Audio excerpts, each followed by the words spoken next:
இந்த vacancy video பார்த்துட்டு இருக்க எல்லோருக்கும் என்னுடைய வணக்கம். ஃபியூச்சர் லைஃப் சேனலில் வேகன்சி வீடியோ பார்க்கறதுக்கு முன்னாடி ப்ளீஸ் சப்ஸ்கிரைப் பண்ணிக்கோங்க. சப்ஸ்கிரிப்ஷன் அப்படிங்கிறது இந்த சேனலை பொறுத்த வரைக்கும் ஒரு இம்பார்ட்டன்ட் ஆக்ஷன் தான். ஏன்னா நான் போடுற வேகன்சி வீடியோவுக்கு எப்போவுமே அப்ளிகேஷன் ஸ்டார்ட் டேட் ஒன்று இருக்கும், அப்ளிகேஷன் எண்ட் டேட் ஒன்று இருக்கும். அப்ளிகேஷன் எண்ட் டேட்டுக்கு முன்னாடி நான் போட்ட வீடியோ உங்களுக்கு கிடைச்சாதான் நீங்கள் அந்த வேலைக்கு குவாலிஃபைடாகவும் இன்ட்ரெஸ்டாகவும் இருந்தீங்கன்னா அப்ளை பண்ண முடியும். ஸோ ப்ளீஸ் உடனே சப்ஸ்கிரைப் பண்ணிக்கோங்க. அதே மாதிரி உங்களுக்கு தெரிஞ்சு யாராவது வேலை தேடிட்டு இருக்காங்க, இல்லை ஃபைனல் இயர் படிச்சுட்டு இருக்காங்கன்னா அவங்களுக்கு இந்த சேனல் லிங்கை கொடுத்து அவங்களையும் சப்ஸ்கிரைப் பண்ண சொல்லுங்கள். அது அவங்களோட பிரைட் ஃபியூச்சருக்கு ஒரு நல்ல ஸ்டார்டிங் பாயிண்ட்டாக தான் இருக்கும். இன்றைக்கி நம்ம பார்க்க போகிற வீடியோ என்ஐடி புதுச்சேரி அனௌன்ஸ் பண்ணியிருக்கிற டைரக்ட் ரெக்ரூட்மெண்ட். இந்த வேகன்சி வீடியோ தான் நம்ம பார்க்க போகிறோம். இது நான் டீச்சிங் ஸ்டாஃப்கான ரெக்ரூட்மெண்ட். இந்த வேகன்சி அனௌன்ஸ்மெண்ட் வந்து 1 ஜூலை 2025 எனக்கு தான் கொடுத்துருக்காங்க. ஸோ என்னென்ன வேகன்சி அப்படின்னு பார்த்தீங்கன்னா, டெக்னிக்கல் அசிஸ்டண்ட்டில் 6 வேகன்சி இருக்குது. இது எல்லாமே குரூப் பி பொசிஷன். குரூப் பியில் வந்து டெக்னிக்கல் அசிஸ்டண்ட் 6 வேகன்சி இருக்குது லெவல் 6ல். ஜூனியர் இன்ஜினியரில் 2 வேகன்சி இருக்குது லெவல் 6ல். சூப்பரண்டென்ட்டில் 1 வேகன்சி இருக்குது லெவல் 6. அடுத்தது குரூப் சியில் வந்துட்டு ஃபார்மசிஸ்ட்டு ஒரே ஒரு வேகன்சி இருக்குது லெவல் 5. ஸ்டெனோகிராஃபரில் ஒரே ஒரு வேகன்சி இருக்குது லெவல் 4. டெக்னீஷியனில் 8 வேகன்சி இருக்குது லெவல் 3. ஜூனியர் அசிஸ்டண்ட்டில் 3 வேகன்சி இருக்குது லெவல் 3. ஸோ குரூப் சியும் இதோட முடிஞ்சது. ஸோ இந்த வேகன்சி மட்டும்தான் அனௌன்ஸ் பண்ணியிருக்காங்க. இந்த வேகன்சிக்கான எண்டு டேட் என்னன்னு பார்த்தீங்கன்னா 31 ஜூலை 2025. செலெக்ஷன் ப்ராசஸ் அப்படின்றது வந்துட்டு நீங்கள் வந்து ஆன்லைன் அப்ளிகேஷன் கொடுக்கணும். ஆன்லைன் அப்ளிகேஷனை அவங்க வெரிஃபை பண்ணிவிட்டு உங்களுக்கு வந்துட்டு செலெக்ஷன் ப்ராசஸும் ஷார்ட் லிஸ்டட் அப்ளிகண்ட்டையும் வந்துட்டு ஒரு டேட் அண்ட் டைம் கொடுத்து அவங்களோட இன்ஸ்டியூட்டோட வெப்சைட்லேயும் நீங்கள் கொடுக்குற ரெஜிஸ்டர்ட் இமெயில் ஐடிலையும் இன்ஃபார்ம் பண்ணுவாங்க. ஸோ அவங்க கொடுக்குற ப்ராசஸ் படி தான் அவங்க செலெக்ஷன் வந்து இருக்கும். அதை அவங்க உங்களுக்கு தனியாக இன்ஃபார்ம் பண்ணுறதா சொல்லியிருக்காங்க. அதே மாதிரி ரெகுலராக அவங்களோட வெப்சைட்டை நீங்கள் பார்த்துக்கணும். அதே மாதிரி உங்கள் இமெயில் ஐடியும் நீங்கள் ரெகுலராக வாட்ச் பண்ணிக்கணும்.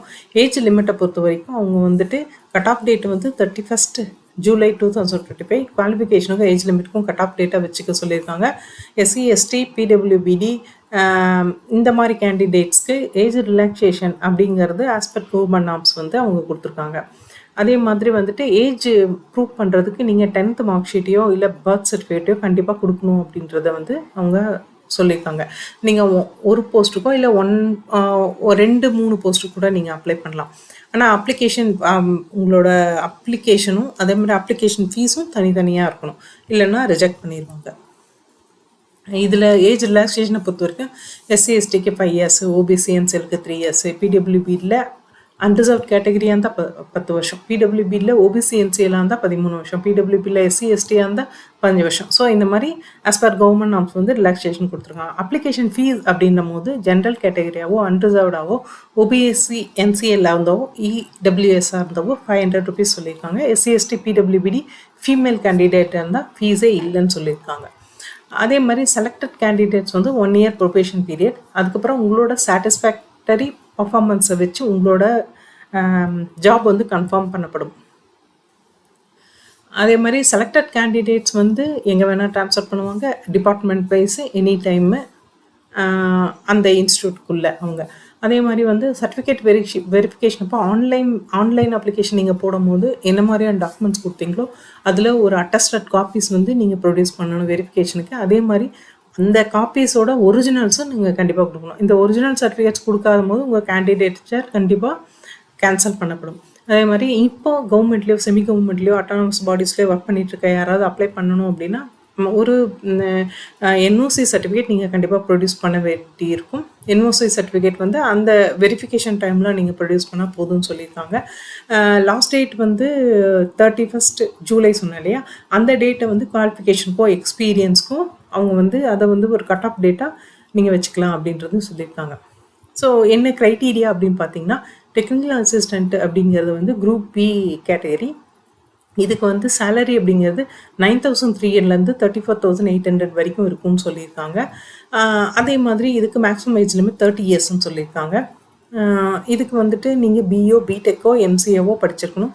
இல்லைன்னா first class diploma in engineering படிச்சிருக்கலாம், இல்லை பேச்சுலர் டிகிரி இன் சயின்ஸ் படிச்சிருக்கலாம், இல்லை மாஸ்டர் டிகிரி இன் சயின்ஸ் படிச்சிருக்கலாம், ரெகக்னைஸ்ட் யூனிவர்சிட்டி இன்ஸ்டியூஷனில் படிச்சிருக்கணும், 50 ஆர் above 50 மார்க் வாங்கி படிச்சிருக்கணும்.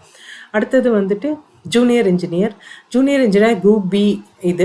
இதோட சேலரி வந்து 9,300லேருந்து 34,800 வரைக்கும் இருக்கும். 30 இயர்ஸ் மேக்ஸிமம் ஏஜ் லிமிட்ஸ் சொல்லியிருக்காங்க. இதுவும் பிஇ பிடெக், ஆனால் சிவில் ஆர் எலக்ட்ரிக்கல் படிச்சிருக்கணும். இதுலேயே டிப்ளமோவும் படிச்சிருக்கலாம், இல்லை first class bachelor degree physical education படிச்சிருக்கலாம். இதுவும் ரெகக்னைஸ்ட் யூனிவர்சிட்டி இன்ஸ்டியூஷனில் நீங்கள் படிச்சிருக்கணும். அடுத்தது வந்து சூப்ரண்டன்ட்டு. இது குரூப் பி கேட்டகரி. 9,300லேருந்து 34,800 வரைக்கும் உங்கள் சேலரி இருக்கும். Maximum age limit 30 years. First class bachelor degree recognised university இன்ஸ்டியூஷனில் இல்லை மாஸ்டர் டிகிரி பண்ணியிருக்கலாம். 50 ஆர் above 50 மார்க் வாங்கியிருக்கணும் நீங்கள். அடுத்தது ஃபார்மசிஸ்ட்டு. இது குரூப் சிக்கானது. சேலரி 5,200லேருந்து 20,200 வரைக்கும் இருக்குன்னு சொல்லியிருக்காங்க. Maximum age limit 27 years.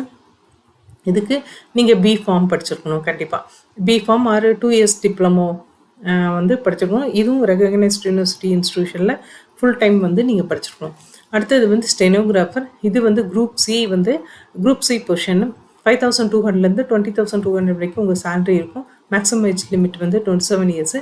Senior secondary படிச்சிருக்கணும். கம்ப்யூட்டர் 80 வேர்ட்ஸ் பர் மினிட் வந்து டைப்பிங் ஸ்பீட் இருக்கணும். கம்ப்யூட்டரில் ஒர்க் பண்ண தெரிஞ்சிருக்கணும். அதே மாதிரி டைரக்ட் ரெக்ரூட்மெண்ட் இது. அடுத்தது டெக்னீஷியன் குரூப் சி. இது சேலரி வந்து 5,200லேருந்து 20,200 வரைக்கும் இருக்கும். 27 years maximum age limit. 10th +2 படிச்சிருக்கணும்.